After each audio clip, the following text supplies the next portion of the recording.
Amos 1 through 5.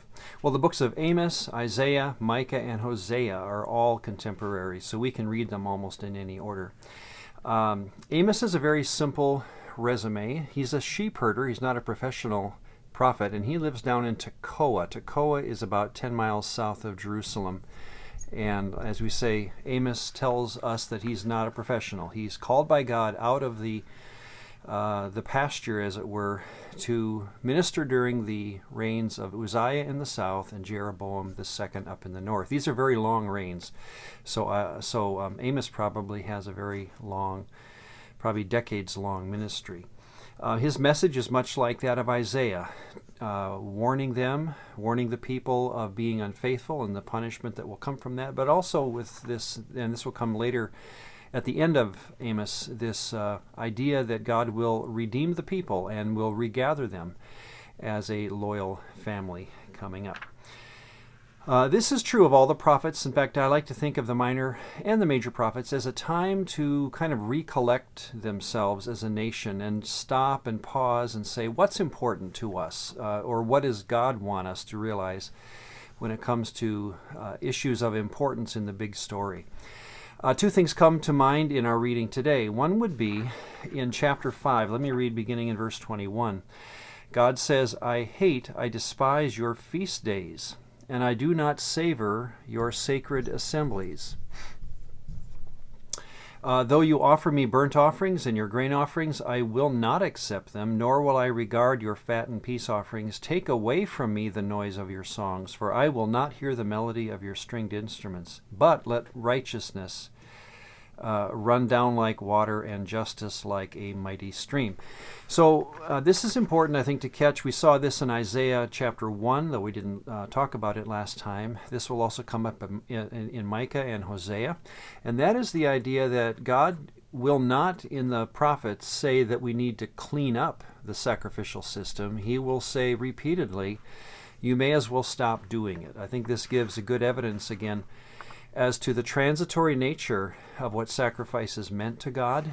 They were even an accommodation to previous religious practices that Israel had coming out of Egypt, it seems, because God is able to do without them in exchange for what's important. And as we just heard, let justice run down like water and righteousness. Doing right, in other words, makes up for sacrifice. If I had a choice, God says, between this and this, I would certainly choose this.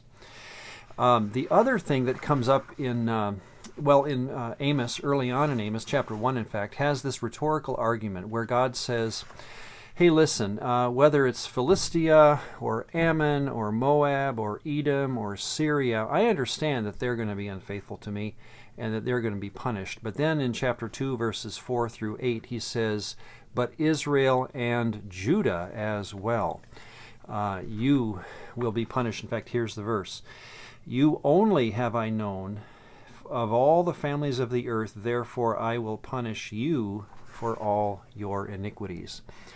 This idea of knowing, in English we hear the word know. The Hebrew word is yada. And the idea of yada can just mean to know something.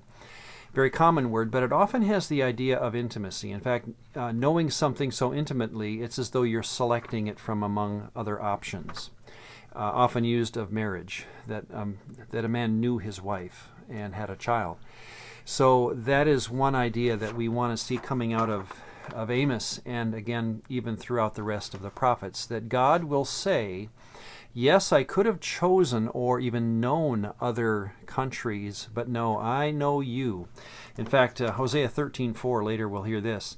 Yet I am the Lord your God ever since the land of Egypt, and you shall know no God but me. Again, that is more than just knowledge. That's intimacy, that's choosing, that's even selectivity.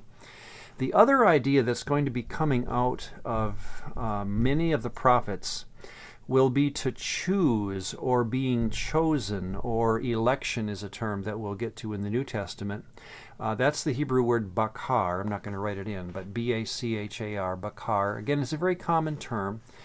It's interesting that many theological ideas come out of normal, everyday words in the Bible. And here are two examples: to know, or to choose, or to elect. And of course, no words seem to be more itching for misunderstanding in the New Testament than the idea of election. And we'll get there, of course, when we talk in New Testament terms. But the point is that when we start the story of election, or the synonym of being known by God, I think we really need to understand from the Old Testament that it's about God choosing to know or choose a people so that the wider world will understand who Yahweh is. In other words, election is for the purpose of making God's name and character known outside of Israel, not just in Israel, but outside of Israel as well.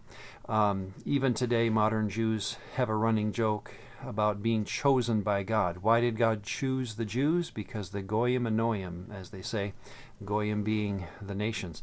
But seriously, even, again, modern Jews understand their election by God to be chosen by grace. They didn't deserve to be elected by God. They're chosen for the purpose, again, of having God's character known to the wider world. And being chosen in the end comes with greater responsibility. Of course, even as we read in Amos 3:2, therefore I will punish you. Because God chose Israel, he has the right to hold them to greater responsibility. To whom much is given, much is required. So we'll talk about election later, again within the prophets, but for now, it's just good to know that we describe election as God choosing a family or a tribe or a nation for the purpose of his name being known to the wider world.